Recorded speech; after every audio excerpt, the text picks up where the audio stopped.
Hello beautiful yogis, it's Carlos from My Health Yoga with another video for you today. Today I want to talk to you about aromatherapy. What are essential oils and why should you care?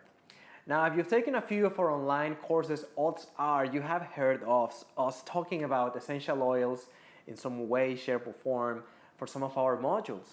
I have dealt with essential oils for about 8 years now, since I first discovered them back in naturopathic school.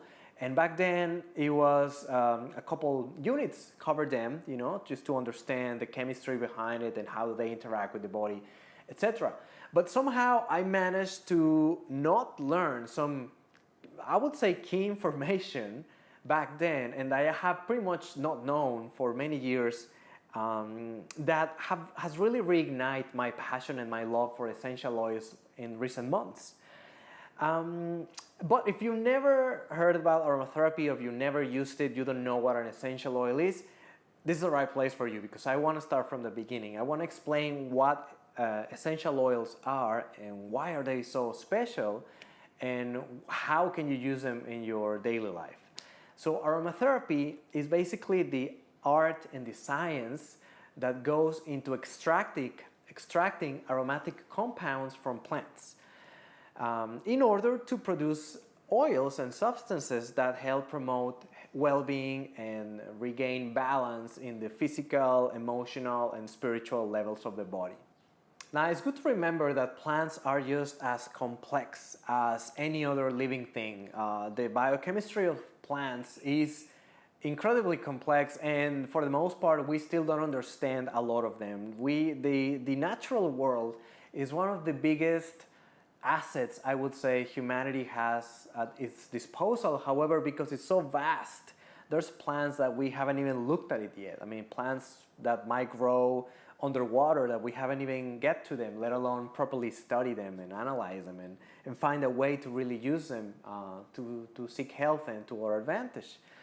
However, historically, humans have been very involved with plants, and essential oils was basically one of the biggest achievements, in my opinion, of people from centuries ago.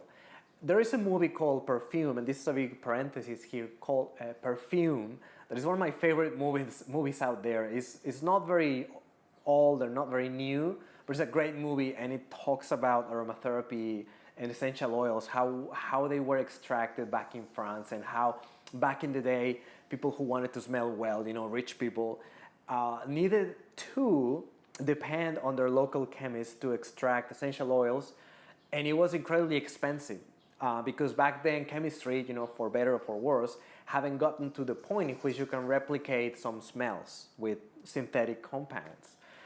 But anyway, so plants have essential oils within them, and they use their own essential oils either to attract herbivore animals to help them pollinate and to reproduce, or to fend from pests or insects and stuff like that. And also they use essential oils to heal themselves to some extent. And so basically plants have about 1 to 5% essential oil contents within themselves. And so to only extract the essential oils from plants is a very expensive, time-consuming, and just labor-intensive process, even nowadays. And so that's the reason why I probably didn't use essential oils back in the day as much as I use them right now. Because back in the day, I would just go to the chemist or the health food store and just grab any essential oil that smelled well and use them. The thing is that I wasn't aware of the importance and the significance that a pure, 100% organic, pure essential oil has over an essential oil. Unfortunately, essential oils these days are not really classified as drugs nor food, and so the guidelines for the people who make essential oils are kind of loose. A lot of it is in the gray area. And so, for instance, in the United States, you can find a organic, pure essential oil, and it has the label and everything, but it just have to be up to 90% pure. The rest 10% can be just basically anything. And so essential oils, unfortunately, just like the cosmetic industry, is a dumping ground for chemicals and toxins. And the problem is that when you inhale, when you put anything in your body, remember that that's going to reach every cell in your body. In fact, one of the powerful aspects of your essential oils is that if you just sniff one, it's going to take about 30 seconds for it to reach your brain. If you actually put some on your skin topically, it's going to take about 3 minutes to reach your brain, but it's going to take about 20 to 30 minutes to reach every single cell in your body. And in there it lies the potential benefit or potential harm that you do to your body when you use essential oils. When you go for a cheap, commercial, or adulterated essential oil, you can be sure that there's going to be a lot of nasties, toxins, synthetic chemicals that mimic the smell but never the properties of the essential oils of plants. And they do this in order to produce a cheaper essential oils. Now, if you know anything about essential oils, you probably know that they're expensive. They tend to be rather expensive. But when you realize the time, the space that it requires, for the crops to grow, the many months that you have to look after the plants, especially for the organics ones, which are my favorite, because you are not allowed to use any kind of pesticides, herbicides, or insecticides, anything like that that would go and contaminate the plant. You also need very labor-intensive techniques such as distillation or cold pressing.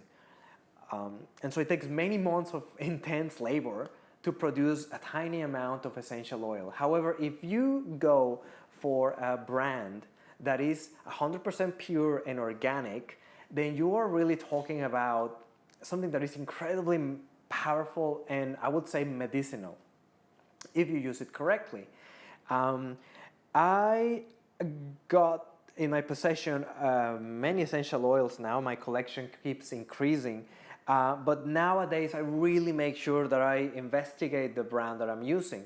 In here, I have two brands. One is Young Living, and the other one is Le Moss. Now, Young Living is the one I use the most, and I'm not plugging it. They don't pay me anything at all. I'm just saying that this is by far the brand that produces the best quality essential oil out there. But the cons with that is that it's also very expensive. And that's because they own the land, they own the farms, they produce all the plants needed to produce the essential oil. So they supervise all the processes that goes into making them. Now, I'm gonna link to this video and an article, many other brands that meet this criteria, the ones that I would recommend. But in general, if you find a brand and you investigate and you find out that they're using actually 100% organic essential oil, then you have in your hands something very powerful. And now I have here some facts of how much plant do you need to actually produce some essential oil. So for instance, to produce a 15 ml bottle of lavender essential oil, you will require 2 kilograms of lavender flower. Now, 2 kilograms doesn't sound like a lot, but that's the dry flower. So the water content is gone. It's not really that heavy anymore.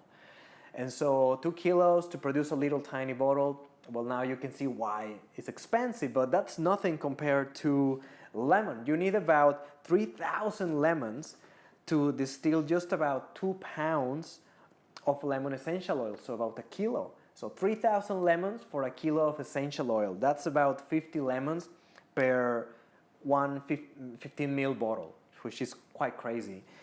And then it takes about 6,000 pounds of Melissa plant to distill just a single pound of Melissa essential oil.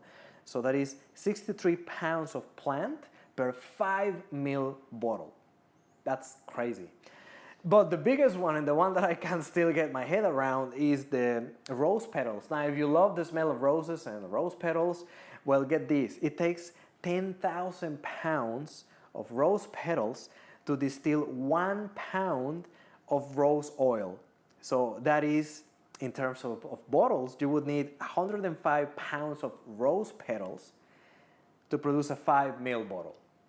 So that's, if you're talking kilos, that's about 50 kilos of rose petals. Now, how much a rose petal weighs? That's nothing. So you honestly need truckloads of petals to produce a little tiny flask of essential oil. So that's how special these things are, and that's why they tend to be expensive. Now, if you never bought essential oils, now don't go running scared that they're like thousands of dollars. No, not even that. But it's there seems to be a wide range of prices out there, and the problem is that if you find a rose oil, essential oil for $5 a bottle, well, you can be sure that honestly there's not going to be much rose oil there, if at all. And on the contrary, there are going to be a lot of chemicals in it, a lot of aromatic rings, they call them, that mimic just the smell of it. With with progress in science and technology, as I said, for better or for worse, we have found ways to bypass the defense mechanisms that our body has. So we can fool our senses into think that something is good for us when it really isn't.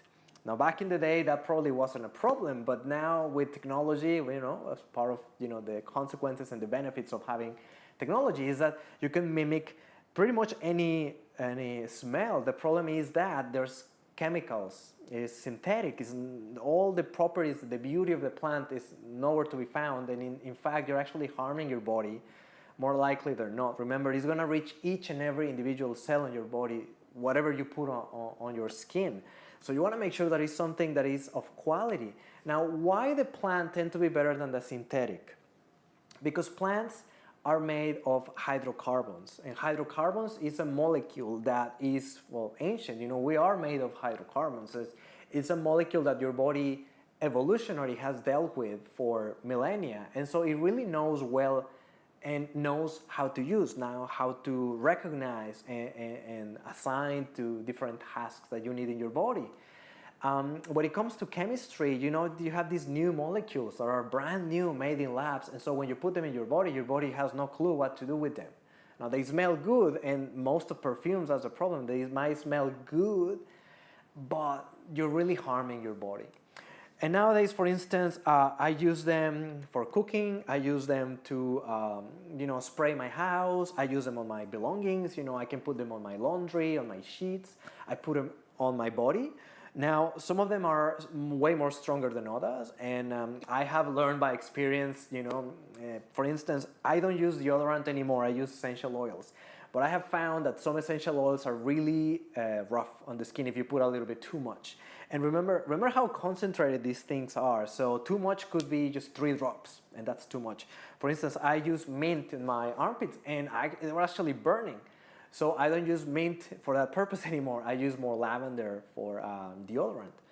And it works great. It was great. I love the smell of it. I like that I am smelling something that is actually benefiting me, not only by being on my skin, but actually by smelling it. You can also make your own blends. I can link on the bottom of this video as well some links where to get these roll-ons. This is a blend that I made with coconut oil, eucalyptus, mint, and you can just put it here on your temples. If you ever had a headache or you're stressed, you can get really creative with your essential oils. And I love to talk about the uses of essential oil, but I think this video is going to go too long. So what I'm going to do is I'm going to write them down for you in the article below. And if you guys are interested, I can make a full video next time about the uses, how you can actually, put all this beauty, plant power in motion and use them for your advantage, right? So not anymore, Glade deodorants in your car or in your kitchen, all that stuff needs to go. You need to have nature. Nature is your ally and is your best friend. And so if we learn to harness all this power, then we are really on our way to a better and healthier lifestyle. If you have any questions about aromatherapy, just fire away. My contact details are at the bottom, or you know where to find me. And I'll see you on the next issue of the newsletter. Bye-bye.